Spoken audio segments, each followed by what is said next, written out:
Actual में expansion valve कुछ इस टाइप का होता है और ये जस्ट इवेपोरेटर कोयल के पास में लगा रहता है। इसमें नीचे से हाई टेम्परेचर और प्रेशर वाला लिक्विड आ रहा है और जब यह इस नैरो एरिया से पास करेगा तो वेपर में बदल जाएगा। एक्सपेंशन वॉल बेसिकली यहाँ पर जो ओपनिंग है उसको कंट्रोल करता है। यदि यह रेफ्रिजरेंट को बहुत कम एरिया से पास करवाएगा तो कुछ ही रेफ्रिजरेंट वेपर में बदल पाएगा, जिससे इवेपोरेटर कोयल कम ठंडी होगी। और जितना ज्यादा रेफ्रिजरेंट यहां से पास होगा उतना ही रूम टेम्परेचर डाउन होता जाएगा। वॉल में ऊपर की तरफ एक डायफ्राम लगा रहता है और यही डायफ्राम इस रोड के थ्रू यहां से फ्लो हो रहे रेफ्रिजरेंट को कंट्रोल करता है।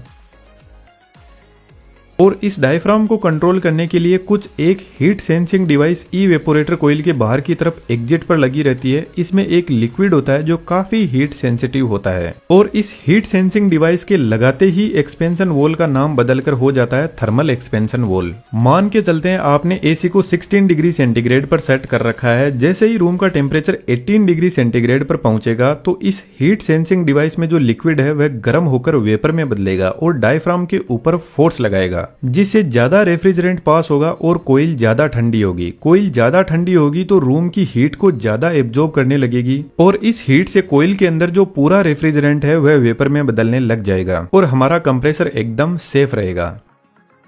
बेसिकली कंप्रेसर कंडेंसिंग कोयल के एकदम पास में लगा रहता है और आज के टाइम में स्पाइरल टाइप कंप्रेसर भी एयर कंडीशनर में यूज होते हैं जो काफी साइलेंट और स्मूथ होते हैं। इन सभी टाइप के कंप्रेसर की मैंने इस वीडियो में डिटेल से बात की है तो इसको आप यहाँ से देख सकते हो। यहाँ पर दोनों पाइप, एक जिसमें कंप्रेसर से इवेपोरेटर की तरफ लिक्विड जा रहा है और दूसरी जिसमें इवेपोरेटर से निकलकर वापस कंप्रेसर के पास में जा रहा है, यह दोनों पाइप एक दूसरे के पास में सेट की जाती है। इसके पीछे रीजन है, इधर रेफ्रिजरेंट कंडेंसिंग कोयल से आ रहा है जो अभी भी काफी गर्म है और रूम को ठंडा करने के लिए जा रहा है, तो इधर वाली कोयल से थोड़ा बहुत यह भी ठंडा होने लगेगा और इधर वाली कोयल से रेफ्रिजरेंट कंप्रेसर के पास जा रहा है तो यह गर्म होकर पूरी तरीके से वेपर में बदलने लगेगा, जिससे ओवरऑल एयर कंडीशनिंग की एफिशिएंसी बढ़ती है। अब एक सबसे इंपॉर्टेंट क्वेश्चन, वीडियो को पॉज करके कमेंट में जरूर से लिखना, क्या आप बता सकते हो कि यहाँ पर कौन सी डिवाइस है जो कूलिंग को कम ज्यादा कर रही है? यदि आपका आंसर थर्मल एक्सपेंशन वॉल है तो आप गलत हो। थर्मल एक्सपेंशन वॉल बेसिकली यह डिसाइड करता है कि कंप्रेसर के पास में लिक्विड पूरी तरीके से गैस में बदल कर ही जाना चाहिए। यहाँ पर बेसिकली टेम्परेचर को कंट्रोल हमारा कंप्रेसर ही करता है। जब हम एयर कंडीशनिंग के टेम्परेचर को कम ज्यादा करते हैं तो बेसिकली हम कंप्रेसर की मोटर की स्पीड को कम या ज्यादा कर रहे होते हैं। जितना ज्यादा कंप्रेसर रेफ्रिजरेंट को पंप करेगा उतनी ही ज्यादा कूलिंग होगी।